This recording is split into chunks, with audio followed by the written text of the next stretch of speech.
Hai Top CBN, mungkin kita pernah dengar kata pepatah kebijaksanaan dengan kelainan hanya dipisahkan dengan garisan nipis saja kerana banyak benda yang diciptakan oleh manusia dengan pemikiran yang sukar dipercayai seperti mereka ini di mana pada mulanya telah diketawakan dan diejek oleh orang sekeliling mereka. Akan tetapi, apabila mereka siap melakukannya lalu membuat orang-orang itu semua sangat terkejut. Kalau korang nak tahu apa yang mereka lakukan sehingga jiran mereka sangat terkejut, jom kita saksikan. Empangan plastik mencegah banjir. Mesti ramai orang pernah alami pengalaman tentang peristiwa banjir kan? Dan sejujurnya ia bukan sesuatu yang seronok kerana ia menyebabkan kemusnahan yang sangat besar, tetapi kemusnahan itu tidak berlaku terhadap Randy Wagner kerana dari awal lagi dia telah mencipta empangan plastik untuk mencegah banjir. Selepas mendapat pengumuman akan berlaku banjir, dengan segera Randy mencari maklumat tentang empangan plastik di internet di mana dia mengeluarkan modal sebanyak RM66,092 untuk membeli plastik dan membina empangan menghalang air yang panjangnya kira-kira 121.9 meter. Kemudian memasukkan paip polipropilin serta air dan dipasang di sekeliling rumahnya. Apabila para jiran tetangga melihat, malah mereka berasa lucu dengan ideanya itu dan mungkin dia akan menghabiskan wang dengan sia-sia. Ternyata apabila air datang, membuatkan ciptaan Wagner sangat berguna walaupun air di luar banjir sehingga 1 meter dengan tidak mencipta kemusnahan langsung pada kawasan itu. Kejadian itu telah membuatkan ramai orang mengagumi ideanya itu.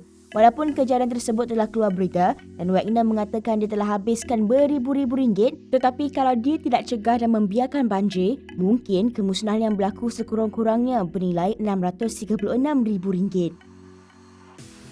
Rumah paip konkrit. Cerita kartun mungkin adalah kisah yang dicipta atau ditulis berdasarkan imajinasi, tetapi kadang-kadang boleh juga bagi inspirasi kepada penonton dan salah satu daripadanya adalah seorang warga Cina ini yang merupakan peminat kartun Doraemon. Dia telah mendapat idea rumah paip konkrit daripada scene di mana karakter suka pergi melepak, di mana tempat itu ada paip konkrit sama seperti di dalam scene kartun tersebut.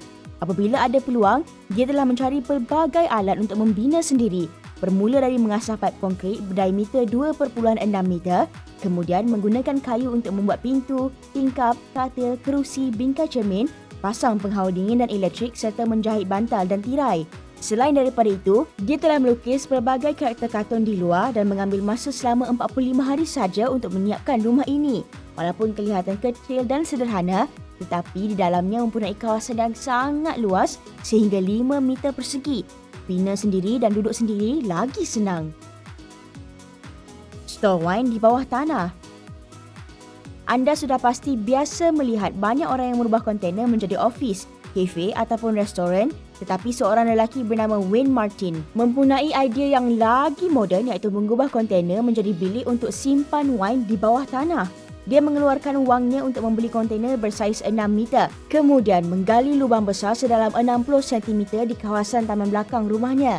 Tetapi selepas jiran tetangganya melihat apa yang dilakukannya, mereka kebingungan kerana tak tahu apa yang akan dilakukan dengan lubang yang sebegitu besar.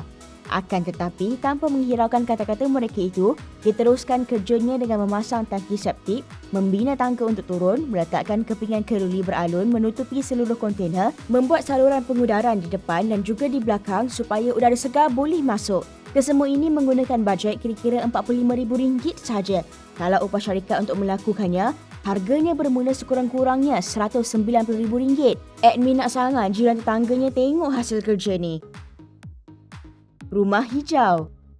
Kesan rumah hijau mungkin akan menyusahkan dunia dan makhluk bernyawa, tetapi rumah hijau milik pasangan suami isteri warga Sweden, Mary Grammer dan Charles Sasiloto ini sebaliknya membuatkan mereka jimat bayaran elektrik dengan banyak serta perkara sampingan lain. Walaupun penduduk di kawasan itu memandang mereka pelik kerana mereka telah membina rumah hijau menutupi rumah asal rumah mereka di mana mereka menggunakan kaca yang tebal 4 mm kemudian dipasang pada rangka seluruh rumah dan kalau dikira mereka menghabiskan kira-kira RM3,100,000. Tetapi boleh dikatakan sangat berbaloi kerana rumah hijau itu akan mengumpulkan tenaga matahari. Pada musim sejuk, rumah itu akan menjadi hangat tanpa perlu menggunakan sebarang pemanas.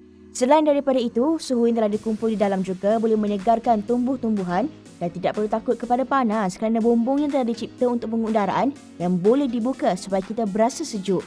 Rumah yang praktikal seperti ini mungkin membuatkan kita rasa tidak privasi sedikit, tetapi kalau difikirkan tentang penjimatan tenaga, boleh dikatakan berbaloi juga. Rumah pulau terapung air. Ramai orang yang teringin untuk habiskan sisa hidup mereka dengan tenang sambil dikelilingi alam sekitar tanpa pencemaran dan jiran yang toksik. Oleh itu, rumah terapung air menjadi pilihan pasangan Wayne Adams dan Catherine Keane untuk membina rumah dan tinggal di sana. Tempat tersebut jauh daripada pantai barat Pulau Vancouver dan mempunyai nama sebagai Freedom Cove. Cara membuatnya boleh dikatakan sangat menakjubkan dan sangat menjaga alam sekitar kerana mereka menggunakan bahan buangan seperti sangkar ikan dan lain-lain. Ia tahan sangat lama kerana admin mendapat laporan mengatakan ia sudah berada di situ selama 29 tahun, di mana di dalam rumah tersebut mempunyai kesemua keperluan mereka seperti dapur, bilik tidur, tandas, taman, ofis serta bilik menyimpan barang. Kawasannya sangat luas dan berat sekurang-kurangnya 500 tan. Bahagian utiliti lain tak perlu risau kerana mereka menggunakan tenaga matahari sebagai penjana sandaran dan sistem air yang baik. Walaupun berada di tengah air, mereka boleh pergi ke mana sahaja yang mereka suka dengan hanya menukar kereta atau basikal kepada perahu sahaja. Rumah batu. Secara semula jadinya, manusia kita pernah tinggal di dalam gua sebelum berpindah kepada rumah dan bangunan kan? Tetapi pekerja Ensemble Studio ingin memutar masa dengan membina rumah batu seperti gua dan cara membinanya juga pelik kerana mereka menggunakan jerami sumbat di tengah lubang yang telah digali. Kemudian menggunakan lapisan konkrit seperti yang anda lihat ini dan dipotong kepada beberapa bahagian. Untuk tidak membazirkan jerami yang tertinggal, mereka mendapat idea untuk bagi kepada seekor anak lembu bernama Paulina.